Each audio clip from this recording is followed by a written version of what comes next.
सभी प्यारे दोस्तों का स्वागत है सार्थक कोचिंग क्लासेस में। मैं मोहन ठाकुर आप सभी का आपके अपने परिवार सार्थक कोचिंग क्लासेस में स्वागत करता हूं और उम्मीद करता हूं आप सब बहुत अच्छे होंगे, आप सबकी पढ़ाई बहुत अच्छी चल रही होगी। दोस्तों, जैसा कि आप सभी प्यारे साथियों को पता है, हमारी सभी एक दिवसीय एग्जाम्स के लिए कंप्लीट मॉडर्न हिस्ट्री की चैप्टर वाइज क्लास चल रही है, जिसमें दोस्तों मैंने आपको बहुत सारे चैप्टर करा दिए हैं। यदि आपने इससे पहले की क्लासें नहीं देखी तो उनको अवश्य देख लें। उसकी लिंक मैंने आपको नीचे डिस्क्रिप्शन में दे दी है। प्ले लिस्ट बनी हुई है, आप क्रम वाइज तरीके से सारी क्लासेसों को ले सकते हैं और अपने नोट्स बना सकते हैं। ठीक है दोस्तों, नोट्स बनाने के लिए आप हमारे टेलीग्राम ग्रुप को ज्वाइन कर लेना, उससे पीडीएफ डाउनलोड करना और अपने नोट्स बना लेना। ठीक है दोस्तों, टेलीग्राम ग्रुप को अवश्य ज्वाइन कर लेना दोस्तों, क्योंकि ये वाली पीडीएफ और आने वाली सभी क्लासेसों की पीडीएफ आपको उसी ग्रुप पर मिलेगी, तो इसलिए आप टेलीग्राम ग्रुप को अवश्य ज्वाइन कर लें। ठीक है दोस्तों, तो चलिए बिना देर के हुए आज की हमारी मॉडर्न हिस्ट्री की क्लास स्टार्ट करते हैं। लेकिन उससे पहले जो प्यारे दोस्त नए हैं वो चैनल को सब्सक्राइब कर लेंगे, वीडियो को लाइक कर देंगे और दोस्तों में शेयर कर देंगे। ठीक है दोस्तों, चलिए अपनी क्लास स्टार्ट करते हैं। देखिए दोस्तों, हमारा चैप्टर नंबर कौन सा चल रहा था, तो हमारा चैप्टर नंबर 6 यानी अध्याय नंबर 6 जो है भारतीय प्रतिक्रिया, ये वाला हमारा चैप्टर चल रहा था, जिसकी 2 क्लासेस मैंने आपको करा दी हैं। ठीक है दोस्तों, अब हम उससे आगे पढ़ेंगे। 2 क्लासेजों में मैंने आपको क्या क्या कराया था दोस्तों, तो 2 क्लासेजों में मैंने आपको दोस्तों एक तो कराई थी जनजातीय विद्रोह, क्या कराए थे, जनजातीय विद्रोह, एक कराए थे किसान विद्रोह, और मैंने आपको प्रथम स्वतंत्रता संग्राम 1857 का था, उसके बारे में बताया था कि क्यों ये कारण हुए, क्या कारण ऐसे हुए जिसके कारण प्रथम स्वतंत्रता संग्राम 1857 हमको देखने को मिला था। यानी कि मैंने आपको इसके कारण बताए थे। अब इससे आगे पढ़ेंगे। ठीक है दोस्तों, अब हम जानेंगे दोस्तों प्रथम स्वतंत्रता संग्राम के असफल होने के क्या कारण थे, और लेकिन उससे पहले हम जानेंगे इसका प्रभाव क्या पड़ा। ये जो स्वतंत्रता संग्राम आंदोलन हुआ 1857 में, इसका प्रभाव क्या पड़ा, इसके बारे में जानेंगे। ठीक है दोस्तों, तो सबसे पहले जानेंगे दोस्तों कंपनी के शासन का अंत हो गया। जब 1857 की क्रांति हुई दोस्तों, तो उसके बाद क्या हो गया, कंपनी का जो ब्रिटिश इंडिया कंपनी थी उसका शासन समाप्त हो गया, क्योंकि इससे पहले किसका चल रहा था, ब्रिटिश कंपनी का शासन चल रहा था। अब जब 1857 में क्रांति हुई तो उसके बाद ब्रिटिश कंपनी जो थी उसका शासन समाप्त करके किसका शासन आ गया, क्राउन का शासन आ गया। ठीक है दोस्तों, और ये किसके कारण हुआ, तो ये हुआ था दोस्तों भारतीय सरकार अधिनियम 1858 के द्वारा। किसके द्वारा हुआ दोस्तों, भारतीय सरकार अधिनियम 1858 के द्वारा कंपनी का शासन समाप्त करके ब्रिटिश क्राउन का शासन जो है वो लागू कर दिया गया। ठीक है दोस्तों, इसकी घोषणा कब हुई, तो इसकी घोषणा हुई थी दोस्तों 1 नवंबर 1858 को। कब हुई थी दोस्तों, तो 1 नवंबर 1858 को इसकी घोषणा हुई थी। ठीक है दोस्तों, बात करें दोस्तों जनरल गवर्नर को क्या बना दिया गया 1857 की क्रांति के बाद, तो जनरल गवर्नर को बना दिया गया दोस्तों, जनरल को वायसराय बना दिया गया। क्या बना दिया गया दोस्तों, जो जनरल गवर्नर था उसको क्या बना दिया गया, वायसराय बना दिया गया। ठीक है, याद रखेंगे। उसके बाद दोस्तों क्या हुआ, सामाजिक हस्तक्षेप की नीति अपनाई। ये जो ब्रिटिश ईस्ट इंडिया कंपनी थी 1857 से पहले, ये कैसी नीति अपनाते थे, सामाजिक हस्तक्षेप की नीति अपनाते थे। यानी कि भारतीय लोगों को जो सामाजिक उनकी नीतियां हैं, उनकी कुछ प्रक्रियाएं, सामाजिक सांस्कृतिक नीतियां हैं, उसमें हस्तक्षेप की नीति अपनाते थे। लेकिन 1857 की क्रांति के बाद ब्रिटिश क्राउन ने कैसी नीति अपनाई, सामाजिक हस्तक्षेप की नीति अपनाई। कैसी दोस्तों, हस्तक्षेप की नीति अपनाई। उसके बाद दोस्तों साम्राज्यवादी नीति का त्याग कर दिया गया। जो साम्राज्यवादी नीति ब्रिटिश ईस्ट इंडिया कंपनी ने फैलाई थी, चाहे हम आप कहें डॉक्ट्रिन ऑफ लेफ्ट के द्वारा कही थी या सहयोग संधियों के द्वारा इन्होंने साम्राज्यवादी की जो नीति फैलाई थी उसका त्याग कर दिया गया। ठीक है दोस्तों, रियासतों को स्वायत्तता दे दी गई, यानी कि रियासतों को खुद से अपना संचालन करने की वो दे दी गई स्वायत्तता, और महारानी विक्टोरिया को केसर ए हिंद की उपाधि धारण की। किसने दोस्तों, महारानी विक्टोरिया ने केसर ए हिंद की उपाधि धारण की 1876 में।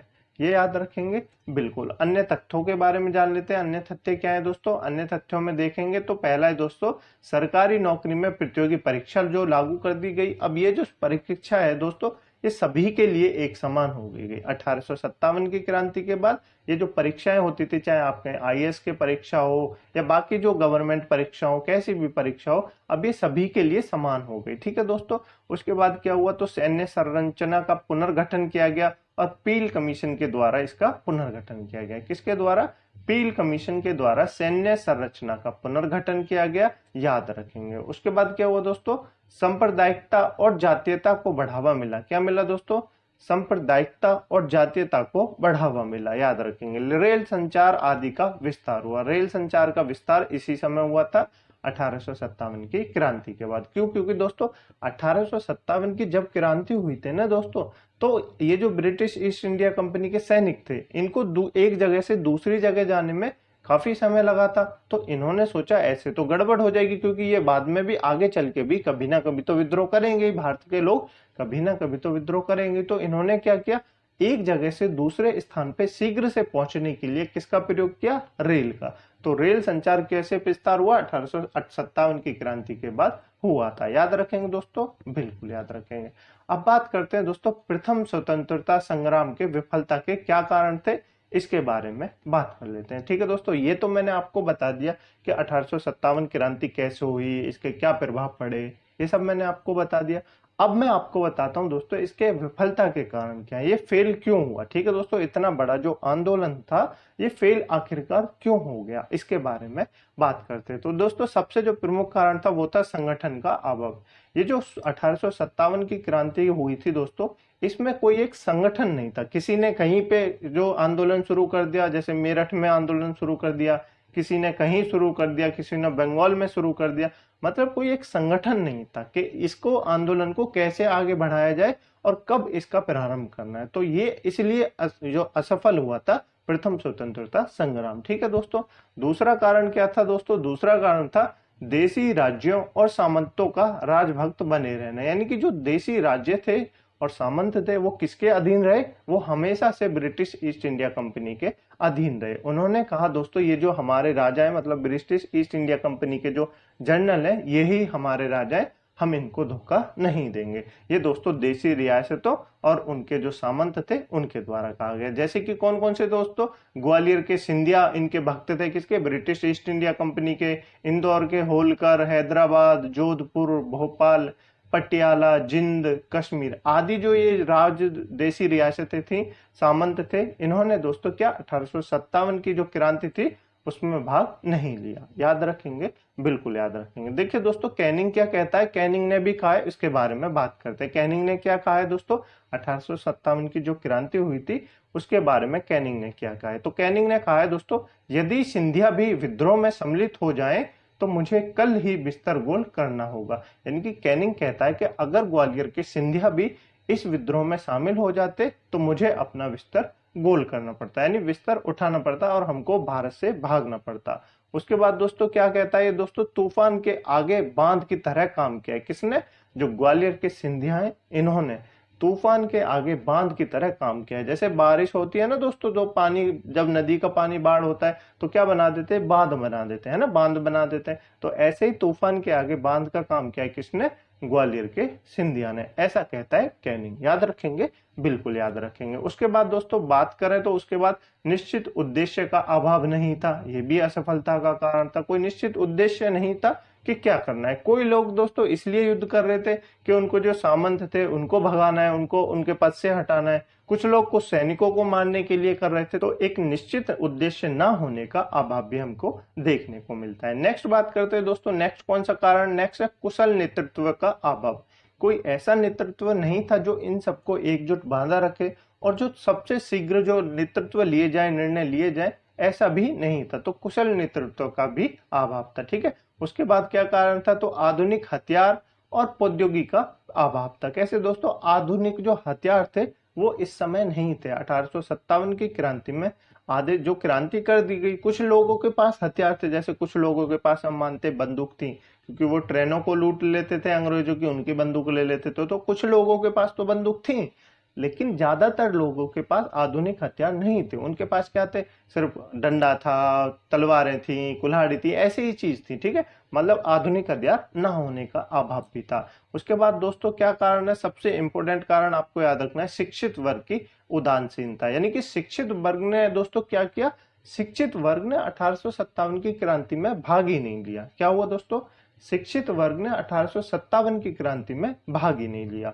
इसके बाद क्या होगा दोस्तों, इसके बाद ये लोग करेंगे कि अब हमको क्या जानना है कि जो ये शिक्षित वर्ग थे ना, उन्होंने 1857 की क्रांति में भाग नहीं लिया, तो हम क्या करें, अब हम भारत में क्या लाएंगे, एजुकेशन पॉलिसी लाएंगे। क्या लाएंगे, शिक्षा नीति लाएंगे।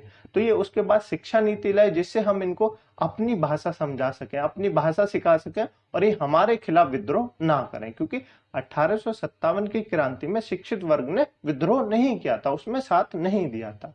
याद रखेंगे बिल्कुल। उसके बाद कुछ अन्य तथ्य हैं, उनके बारे में जान लेते हैं। ठीक है दोस्तों, जैसे कि 1857 से पूर्व के प्रमुख सैनिक विद्रोह के बारे में जान लेते हैं।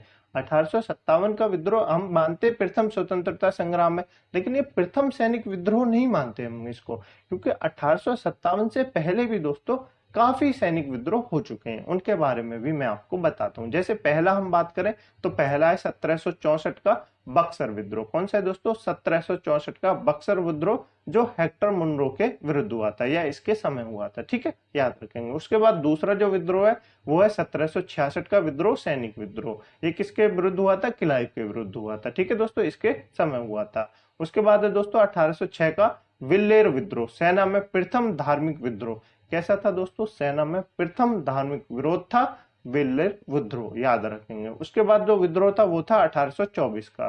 कौन सा था दोस्तों, 1824 का बैरकपुर 47वीं रेजिमेंट। कौन सी थी, बैरकपुर 47वीं रेजिमेंट ने दोस्तों जो वो मांस के, गाय मांस के जो बने हुए थे कारतूस, उनको इस्तेमाल करने से मना कर दिया था। ठीक है दोस्तों।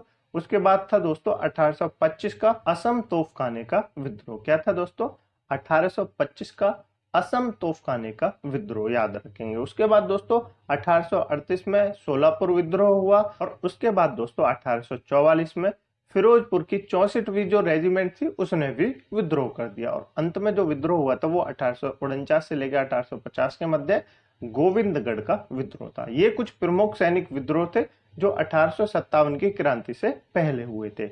याद रखेंगे दोस्तों, इनके नाम आपको याद रखने और डेट भी आप याद रख लेंगे। ठीक है दोस्तों, बिल्कुल याद रखेंगे। नेक्स्ट फैक्ट के बारे में बात करें दोस्तों, 14 सितंबर 1857 को अंग्रेजों द्वारा दिल्ली पर अधिकार करने के क्रम में जनरल जॉन निक्सन की हत्या कर दी गई। क्या कर दी गई, जनरल जॉन निक्सन की हत्या कर दी गई। याद रखेंगे कब, 14 सितंबर 1857 को। ठीक है दोस्तों, याद रखेंगे। नेक्स्ट तथ्य के बारे में बात करते हैं। नेक्स्ट फैक्ट है दोस्तों, लखनऊ में 1857 के विद्रोह के दौरान अंग्रेज रेजिडेंसी की रक्षा करते हुए sir Henry Lawrence, major general Havelock तथा जनरल नील की मृत्यु कर दी गई। किस किस की दोस्तों, sir Henry Lawrence, major general हैकवेल तथा जनरल नील की मृत्यु कर दी गई। याद रखेंगे। सर सैयद अहमद खान। नेक्स्ट बात करते हैं दोस्तों, सर सैयद अहमद खान द्वारा लिखित पुस्तक असब ए बागवत ए हिंद 1859 में प्रकाशित हुई, जिसमें 1857 के विद्रोह के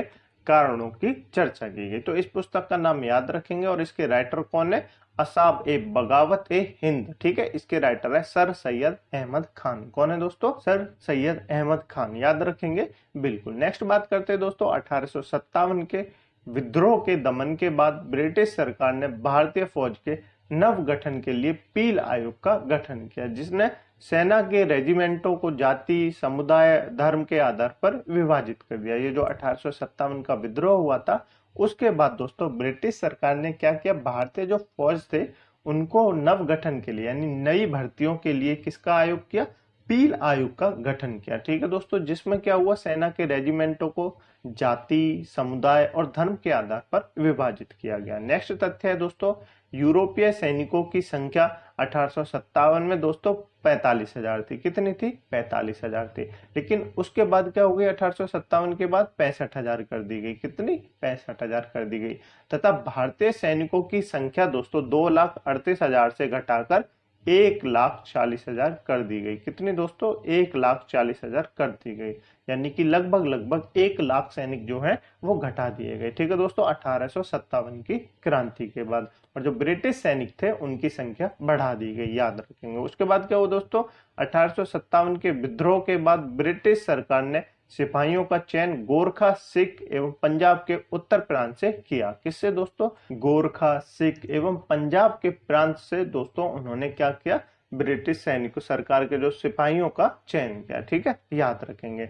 ये था दोस्तों 1857 की क्रांति के बारे में। आपको याद रहेगा इतना? बिल्कुल याद रखिएगा। अब बात करते हैं दोस्तों हमारे नेक्स्ट टॉपिक के बारे में, श्रमिक संघ आंदोलन। किसके बारे में दोस्तों? श्रमिक संघ आंदोलन। और इसी के साथ हमारा चैप्टर नंबर 6 भारतीय प्रतिक्रिया भी समाप्त हो जाएगा। ठीक है दोस्तों, चलिए इसके बारे में बात करते हैं। देखिए दोस्तों, 19वीं सदी के उत्तरार्ध में आधुनिक उद्योगों की स्थापना के साथ साथ भारत में आधुनिक मजदूर वर्ग का उदय हुआ। किसका उदय हुआ दोस्तों? आधुनिक मजदूर वर्ग का उदय हुआ। उसके बाद क्या हुआ दोस्तों? आधुनिक उद्योगों के उदय के साथ ही कारखानों में अनेक समस्याओं जैसे काम करने के अधिक घंटे, आवास की असुविधा, कम वेतन, बाल श्रम आदि का भी आविर्भाव हुआ। ठीक है दोस्तों, सुधार हेतु प्रथम प्रयास समाज सेवी संस्थाओं द्वारा किया गया। उसके बाद क्या हुआ दोस्तों? इसी क्रम में भारत में मजदूर संघवाद की शुरुआत हुई। अब मैं आपको बताता हूँ दोस्तों क्या हुआ। ये हमने पढ़ लिया। बिल्कुल, देखिए दोस्तों, जब हम आजाद हुए उससे पहले भी आधुनिक उद्योग, जो बहुत सारे उद्योग लगे, उनके लिए किसकी आवश्यकता थी? मजदूरों की आवश्यकता थी। मजदूर वर्ग का भी एक उदय हुआ, क्योंकि काफी संख्या में जब ये उद्योग लग रहे थे तो उसके लिए मजदूर भी काफी संख्या में चाहिए थे, तो मजदूर वर्ग का उदय हुआ। देखिए दोस्तों, पर प्रॉब्लम क्या हुई? मजदूर वर्ग का तो उदय हो गया, प्रॉब्लम हुई दोस्तों क्या हुई कि कम काम करने के लिए तो दोस्तों अधिक घंटे का समय लगता था। जैसे बेसिकली अगर आप आज की डेट में बात करें, जो आज का मजदूर संघ का नियम है वो कहता है कि 8 घंटे से ज्यादा कोई व्यक्ति काम नहीं करेगा। अगर कोई इमरजेंसी है तो वो कर सकता है। ठीक है दोस्तों, लेकिन पहले क्या होता था जब ये नहीं था, तो काम करने के अधिक घंटे, बहुत अधिक घंटे, जैसे 12 घंटे किसी से करा रहे हैं, किसी से 14-14 घंटे काम करा रहे हैं एक व्यक्ति से। और आवास की भी असुविधा होती थी, यानी कि आवास घर तो दिए नहीं जाते थे, वेतन कम होता था, आवास की असुविधा होती थी, और बाल यानी छोटे छोटे बच्चों से काम भी कराया जाता था। ठीक है दोस्तों, इसका सबसे पहले जो इनका प्रयास किया सुधारने का, समाज सेवी संस्थाओं के द्वारा किया गया था। याद रखेंगे, बिल्कुल। ये मैं आपको बता रहा हूं दोस्तों, क्यों श्रमिक संघ आंदोलन हुए थे उनके बारे में बता रहा हूं। ठीक है दोस्तों, अब बात करते हैं दोस्तों श्रमिक आंदोलनों की शुरुआत कैसे हुई, उनके बारे में बात कर लेते हैं। ठीक है दोस्तों, भारत में श्रमिकों की दशा को सुधार लाने का प्रथम प्रयास 1870 में किया। कब किया दोस्तों? 1870 में किया, याद रखेंगे। बंगाल में शशिपद बैनर्जी द्वारा श्रमिक क्लब की स्थापना की। क्या दोस्तों? 1857 में पहली बार दोस्तों भारत में श्रमिकों की दशा में सुधार लाने का प्रथम प्रयास किया गया था। कब? 1857 में शशिपद बैनर्जी द्वारा श्रमिक क्लब की स्थापना के रूप में किया गया। किसके दोस्तों? ये जो शशिपद बैनर्जी थे, इन्होंने दोस्तों श्रमिक क्लब की स्थापना की थी। ठीक है, इन्होंने भारत श्रमजीवी नामक मासिक पत्रिका का संपादन किया। तो ये तो भारत श्रमजीवी नामक मासिक पत्रिका थी, ये किसकी थी? तो आप याद रखेंगे, शशिपद बैनर्जी की थी। किसकी थी दोस्तों? शशिपद बैनर्जी की थी। ठीक है, याद रखेंगे। इसका प्रमुख उद्देश्य मजदूरों को शिक्षित करना था। क्या था दोस्तों इस पत्रिका का प्रमुख उद्देश्य? इस पत्रिका का प्रमुख उद्देश्य था दोस्तों मजदूरों को शिक्षित करना। क्या था दोस्तों? मजदूरों को शिक्षित करना, याद रखेंगे। उसके बाद क्या हुआ दोस्तों? भारत में मजदूर असंतुष्ट का पहला उदाहरण 1877 में हमको देखने को मिलता है। कब मिलता है दोस्तों? 1877 में हमको भारत में मजदूर असंतुष्ट का पहला उदाहरण देखने को मिलता है। नागपुर एक्सप्रेस मिल में वेतन वृद्धि की मांग को लेकर हड़ताल हुए माना जाता है। क्या दोस्तों? 1877 में नागपुर एक्सप्रेस मिल में वेतन वृद्धि की मांग को लेकर पहला हड़ताल हुआ, ऐसा माना जाता है। उसके बाद क्या हुआ दोस्तों? 1880 में बॉम्बे में नारायण मेघजी लोखंडे द्वारा एंग्लो मराठी साप्ताहिक पत्रिका दीनबंधु का प्रकाशन किया। तो दीनबंधु किसकी पत्रिका है दोस्तों? दीनबंधु पत्रिका है दोस्तों मेघाजी लोखंडे की। किसकी? मेघाजी लोखंडे की। 1890 ईस्वी में बम्बई मिल हैंड्स एसोसिएशन की स्थापना की, जिसे भारत में गठित प्रथम श्रमिक संघ कहा जाता है। तो 1890 में दोस्तों नारायण मेघजी लोखंडे के द्वारा बॉम्बे मिल हैंड्स एसोसिएशन की स्थापना की गई, जिसे भारत में गठित प्रथम श्रमिक संघ कहा जाता है। तो प्रथम श्रमिक संघ का नाम क्या है? आपको याद रखना है, बॉम्बे मिल हैंड्स एसोसिएशन। क्या है दोस्तों? बॉम्बे मिल्स हैंड्स एसोसिएशन, याद रखेंगे। उसके बाद बात करते हैं दोस्तों 20वीं सदी में श्रमिक आंदोलन। अब हम बात करते हैं दोस्तों 20वीं सदी में श्रमिक आंदोलनों के बारे में। ठीक है दोस्तों, तो सबसे पहले बात करेंगे 20वीं सदी के आरंभिक दशा से ही श्रमिक वर्ग की दशा में सुधार एवं जागरूकता फैलाने हेतु संगठित स्वरूप में अखिल भारतीय स्तर पर अभियान चलाए गए। क्या दोस्तों, 20वीं सदी के आरंभिक दशम से ही श्रमिक वर्ग की दशा में सुधार एवं जागरूकता फैलाने हेतु संगठित स्वरूप में अखिल भारतीय स्तर पर अभियान चलाए गए। उसके बाद क्या हुआ दोस्तों, इसी काल में श्रमिक आंदोलन को राष्ट्रीय स्वतंत्रता संघर्ष से भी जोड़ दिया गया।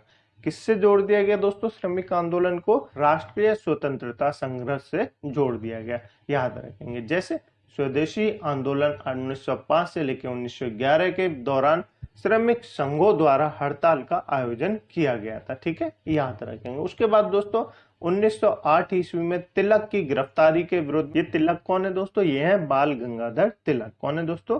बाल गंगाधर तिलक जी, याद रखेंगे। के विरोध में मजदूरों द्वारा प्रथम राजनीतिक हड़ताल की गई। किसके विरोध में दोस्तों? 1908 में बाल गंगाधर तिलक जी के विरोध में पहली बार दोस्तों मजदूरों द्वारा राजनीतिक हड़ताल की गई। याद रखेंगे। उसके बाद क्या हुआ दोस्तों, 20वीं सदी के दौरान श्रमिक आंदोलन के विकास हेतु किए गए प्रमुख प्रयास निम्नलिखित हैं। इनके बारे में मैं आपको बता देता हूँ, ये जो प्रयास हुए थे उनके बारे में। ठीक है दोस्तों, तो सबसे पहले हम जानेंगे श्रमिक आंदोलन में महात्मा गांधी जी का योगदान क्या रहा, इसके बारे में जानेंगे। महात्मा गांधी जी का नाम जैसे आप सभी को पता है, बहुत सारे आंदोलनों में जुड़ा हुआ है। मैंने आपको जनजातीय विद्रोह में भी उनका नाम बताया था, मैंने आपको किसान आंदोलनों में भी उनके बारे में बताया था। अब मैं आपको बताता हूँ श्रमिक आंदोलनों में कैसे महत्वपूर्ण था महात्मा गांधी जी का योगदान, क्या क्या रहा, उसके बारे में बात करते हैं। ठीक है दोस्तों, पहली बात करते हैं दोस्तों, महात्मा गांधी ने 1918 में श्रमिकों एवं मिल मालिकों के मध्य सामंजस्य स्थापित करने के लिए अहमदाबाद टेक्सटाइल लेबर एसोसिएशन की स्थापना की गई। क्या की दोस्तों? अहमदाबाद टेक्सटाइल लेबर एसोसिएशन की स्थापना की। किसने? महात्मा गांधी ने। कब की? 1918 में की। याद रखेंगे, बिल्कुल। उसके बाद बात करते हैं दोस्तों श्रमिकों के कल्याण को ध्यान में रखते हुए गांधी जी द्वारा ट्रस्टशिप का सिद्धांत दिया गया। इस सिद्धांत के अनुसार पूंजीपति मजदूरों के हितों की रक्षा करने वाला ट्रस्ट होता है। क्या होता है दोस्तों? पूंजीपति जो मजदूरों के हितों की रक्षा करता है वो एक ट्रस्टी होता है। याद रखेंगे, बिल्कुल। उसके बाद बात करते हैं दोस्तों, गांधी जी ने टूरिस्टशिप सिद्धांत को स्पष्ट करते हुए अहमदाबाद के सूती कपड़ा मिलों के मजदूरों से स्वयं कहा था, मिलों के वे मजदूर ही असली मालिक हैं और यदि ट्रस्टी यानी मालिक असली मालिक के हितों के लिए काम नहीं करता तो मजदूरों को अपने अधिकार पाने के लिए सत्याग्रह करना पड़ेगा। यानी कि महात्मा गांधी जी क्या कह रहे हैं? महात्मा गांधी जी कह रहे हैं दोस्तों, मिलों के वे ही मजदूर जो असली मालिक है। कौन मालिक है दोस्तों? मजदूर ही मिलों के असली मालिक है। यदि ट्रस्टी मतलब क्या होता है? जो पूंजीपति होते हैं, जो कंपनी में पूंजी लगाते हैं। ट्रस्टी यानी मालिक, मिल के जो मालिक होते हैं, असली मालिकों के हितों यानी मजदूरों के हितों के काम नहीं करते हैं तो मजदूरों को अपने अधिकार पाने के लिए सत्याग्रह करना चाहिए। ये कौन कहता है दोस्तों? महात्मा गांधी जी कहते हैं। याद रखेंगे, बिल्कुल। अब बात करते हैं दोस्तों एटक की स्थापना। एटक की स्थापना के बारे में बात कर लेते हैं। तो 107 ट्रेड यूनियनों को मिलाकर 1920 में all India trade union Congress की स्थापना की गई। एटक की फुल फॉर्म क्या है? आपको याद रखनी है। क्या? All India trade union Congress. क्या दोस्तों? All India trade union Congress की स्थापना की गई। कब? 1920 में। याद रखेंगे, बिल्कुल। उसके बाद बात करते हैं दोस्तों नारायण मनोहर जोशी, लाला लाजपत राय, दीवान चमनलाल आदि नेताओं की इसकी स्थापना में अग्रणी भूमिका रही। ये जो एटक है इसकी स्थापना में नारायण मनोहर जोशी, लाला लाजपत राय, दीवान चमनलाल आदि नेताओं की स्थापना इसमें अग्रणी भूमिका रही थी एटक की स्थापना में। याद रखेंगे, बिल्कुल। नेक्स्ट बात करते हैं दोस्तों एटक का पहला सम्मेलन 1920 ईस्वी में बम्बई में आयोजित किया गया था, जिसकी अध्यक्षता लाला लाजपत राय ने की थी। एवं दीवान कौन थे दोस्तों? चमनलाल महामंत्री चुने गए। कौन चुने गए? अध्यक्ष तो लाला लाजपत राय चुने गए एवं दीवान कौन चुने गए? चमनलाल महामंत्री चुने गए। याद रखेंगे बिल्कुल। अब बात करते हैं दोस्तों, कालांतर में लाला लाजपत राय के अतिरिक्त CR Das, JN Sen Gupta, CF Andrews, Subhash Chandra Bose तथा जवाहरलाल नेहरू नेताओं ने एटक की अध्यक्षता की। किसके बाद? लाला लाजपत राय के बाद। याद रखेंगे। उसके बाद बात करते हैं दोस्तों, 1926 ईस्वी में भारतीय मजदूर संघ अधिनियम पारित हुआ, जिसके तहत श्रमिकों संघों की कानूनी दर्जा प्राप्त हो गया। क्या हो गया दोस्तों? श्रमिकों संघों को कानूनी दर्जा देने लगे। याद रखेंगे। तो एटक की आपको स्थापना याद रखनी है, कब हुई? 1920 में हुई। एटक की फुल फॉर्म क्या है? All India trade union Congress है। याद रखेंगे दोस्तों, बिल्कुल याद रखेंगे। इसकी स्थापना किसने की? तो नारायण मल्हार जोशी, लाला लाजपत राय और दीवान चमनलाल आदि नेताओं ने इसमें अग्रणी भूमिका निभाई थी इसकी स्थापना में। याद रखेंगे बिल्कुल। अब मैं आपको बताता हूं दोस्तों इंपोर्टेंट श्रमिक आंदोलनों के बारे में। किसके बारे में? इंपोर्टेंट श्रमिक आंदोलनों के बारे में, जो काफी महत्वपूर्ण है आपके लिए, वो आपको याद रखना है। ठीक है दोस्तों। देखिए, सबसे पहले जो आपको याद रखना है वो है सन्यासी विद्रोह। कौन सा? सन्यासी विद्रोह। काफी इंपोर्टेंट विद्रोह है, आपको याद रखना है। ठीक है। इसकी डेट आपको दिख रही होगी, 1763 से लेकर 1800 के मध्य ये सन्यासी विद्रोह हुआ था। याद रखेंगे, काफी इंपोर्टेंट विद्रोह है। ठीक है दोस्तों। नेक्स्ट बात करते हैं इसके बारे में। तो 1770 ईस्वी में बंगाल में पड़े भीषण अकाल और ब्रिटिश शोषणकारी नीतियों के परिणाम स्वरूप सन्यासियों द्वारा विद्रोह किया गया। क्या दोस्तों? सन्यासियों के द्वारा विद्रोह किया गया सन 1770 ईस्वी में बंगाल में पड़े भीषण अकाल और ब्रिटिश शोषणकारी नीतियों के लिए। किसने आंदोलन किया? सन्यासियों ने आंदोलन किया, यानी विद्रोह किया। याद रखेंगे, बिल्कुल याद रखेंगे। उसके बाद बात करते हैं दोस्तों, इस विद्रोह का प्रमुख कारण तीर्थ यात्रियों की तीर्थ यात्रा पर प्रतिबंध लगाया जाना था। क्या था दोस्तों? जो तीर्थ यात्री थे उनकी तीर्थ यात्रा पर प्रतिबंध लगा दिया गया था। इसके कारण ये हुआ था। कौन सा? सन्यासी विद्रोह। याद रखेंगे बिल्कुल। कब हुआ? 1770 में हुआ। नेक्स्ट बात करते हैं दोस्तों, इस विद्रोह के प्रमुख नेता मंजर शाह, मासू शाह, भवानी पाठक व देवन चौधरी इत्यादि थी। कौन थी दोस्तों? मंजर शाह, मूसा शाह, भवानी पाठक व देवी चौधरानी इत्यादि थे। ठीक है, याद रखेंगे इनका नाम। नेक्स्ट बात करते हैं दोस्तों, इस विद्रोह का सजीव चित्रण बंकिम चंद्र चटर्जी ने अपने उपन्यास आनंदमय में किया है। किसमें किया है दोस्तों?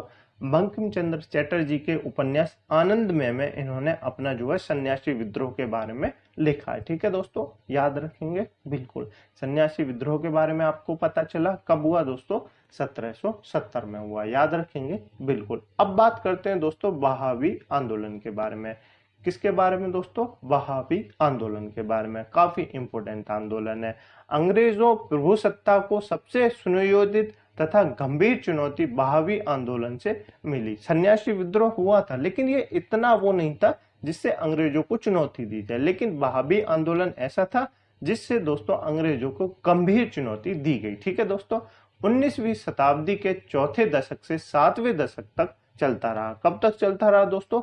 19वीं शताब्दी के चौथे दशक और 7वें दशक तक ये चलता रहा। याद रखेंगे बिल्कुल। नेक्स्ट बात करते हैं दोस्तों, रायबरेली के सैयद अहमद भारत में इस आंदोलन के प्रवर्तक थे। कौन थे दोस्तों? बहावी आंदोलन के प्रवर्तक सैयद अहमद भारत। याद रखेंगे बिल्कुल, याद रखेंगे। नेक्स्ट बात करते हैं दोस्तों, वह अरब के अब्दुल बहाब से प्रभावित हुए, परंतु अधिक प्रभाव दिल्ली के एक संत वली उल्लाह का था। किसका था दोस्तों? वली उल्लाह का। ये दिल्ली का एक संत था, उसका इन पे प्रभाव था। नेक्स्ट बात करते हैं दोस्तों, सैयद अहमद के प्रयत्नों से इस आंदोलन के विचारधारक शीघ्र ही काबुल तथा उत्तर पश्चिमी सीमा प्रांत, बंगाल, बिहार, मध्य प्रांत आदि में फैलाई गई। ठीक है दोस्तों। बहावी आंदोलन के बारे में याद रखेंगे, ये एक मुस्लिम आंदोलन था, ये भी आप याद रखेंगे। नेक्स्ट बात करते हैं दोस्तों, सैयद अहमद की मृत्यु के बाद पटना इस आंदोलन का केंद्र बना था। ठीक है दोस्तों। जब सैयद अहमद की मृत्यु हो गई तो पटना जो है इसका प्रमुख केंद्र बना था। याद रखेंगे बिल्कुल। उसके बाद बात करते हैं दोस्तों, पटना के अतिरिक्त हैदराबाद, मद्रास, बंगाल, यूपी, बंबई में इस आंदोलन की शाखाएं स्थापित की गई थी, याद रखेंगे। ये था बहापी आंदोलन, इसके बारे में आपको याद रखना है। चलें आगे, चलिए नेक्स्ट। और हमारा जो इम्पोर्टेंट आंदोलन है वो है दोस्तों कूका आंदोलन। कौन सा? कूका आंदोलन। कब हुआ दोस्तों? ये तो 1872 में हमको देखने को मिलता है। कब हुआ दोस्तों? 1872 में हमको कूका आंदोलन देखने को मिलता है, याद रखेंगे बिल्कुल। कूका आंदोलन बहाई आंदोलन से बहुत कुछ मिलता जुलता था। कैसा था दोस्तों? बहाई आंदोलन जो हुआ था, अभी मैंने आपको बताया था, उससे काफी मिलता जुलता हुए ये आंदोलन था। नेक्स्ट बात करते हैं दोस्तों, दोनों धार्मिक आंदोलनों के रूप में आरंभ हुए, किंतु बाद में ये राजनीतिक आंदोलन के रूप में परिवर्तित हो गए, जिसका सामान्य उद्देश्य अंग्रेजों को देश से बाहर निकालना हो गया था, याद रखेंगे बिल्कुल। नेक्स्ट बात करते हैं दोस्तों, पश्चिमी पंजाब में कूका आंदोलन की शुरुआत 1840 ईस्वी में भगत जवाहरमल द्वारा की गई, जिन्हें मुख्यतः शियान साहब के नाम से पुकारा जाता है, याद रखेंगे। उसके बाद दोस्तों, इनका उद्देश्य सिख धर्म में प्रचलित बुराइयों और अंधविश्वासों को दूर कर इस धर्म को शुद्ध करना था। ठीक है, इससे क्या पता चलता है आपको? इससे पता चलता है कि कूका आंदोलन किससे संबंधित था? तो सिख धर्म से संबंधित था, याद रखेंगे। उसके बाद क्या हुआ दोस्तों? 1872 ईस्वी में इस आंदोलन के नेता राम सिंह रंगून निर्वासित कर दिए गए, जहां इनकी मृत्यु 1825 में हो गई। ठीक है, इसकी मृत्यु के बाद कूका आंदोलन जो है वो समाप्त हो गया। ठीक है दोस्तों, इस क्लास में मैंने आपको जो पिछली क्लास में रह गया था प्रथम स्वतंत्रता संग्राम आंदोलन, उसके बारे में कुछ बताया और मैंने आपको श्रमिक आंदोलन बताए थे। ठीक है दोस्तों, इसी के साथ हमारा चैप्टर नंबर 6 जो है वो समाप्त होता है। क्लास कैसी लगी दोस्तों आपको? कमेंट बॉक्स में जरूर बताएं, अपने ओपिनियन अवश्य शेयर किया करें। ठीक है दोस्तों, इस क्लास की पीडीएफ डाउनलोड करने के लिए आप हमारे टेलीग्राम ग्रुप को ज्वाइन कर सकते हैं, जिसकी लिंक मैंने आपको नीचे डिस्क्रिप्शन में दे दी है। ठीक है दोस्तों, टेलीग्राम ग्रुप को अवश्य ज्वाइन कर लें, क्योंकि ये वाली पीडीएफ और आने वाली सभी क्लासेसों की पीडीएफ आपको उसी ग्रुप पर मिलेगी। ठीक है दोस्तों, तो आज की क्लास कैसी लगी कमेंट बॉक्स में अपने ओपिनियन अवश्य बताएं। और अब तक यदि आपने हमारे चैनल को सब्सक्राइब नहीं किया है तो चैनल को सब्सक्राइब जरूर कर लें और बेल आइकन को अवश्य प्रेस कर लें, ताकि आने वाली सभी क्लासेसों की नोटिफिकेशन आपको मिलती रहे। ठीक है दोस्तों, चलिए मिलते हैं अगली क्लास में एक नए चैप्टर के साथ। उसके बारे में भी डिटेल से जानेंगे, क्या क्या फैक्ट बनते हैं, वो सारी चीजें मैं आपको बताऊंगा। ठीक है दोस्तों, तब तक के लिए अपनी पुरानी क्लासों का रिवीजन करते रहिए और अपना ध्यान रखिएगा। ठीक है दोस्तों, चलिए मिलते हैं अगली क्लास में एक नए चैप्टर के साथ। तब तक के लिए अपना ध्यान रखिएगा। जय हिंद, जय भारत।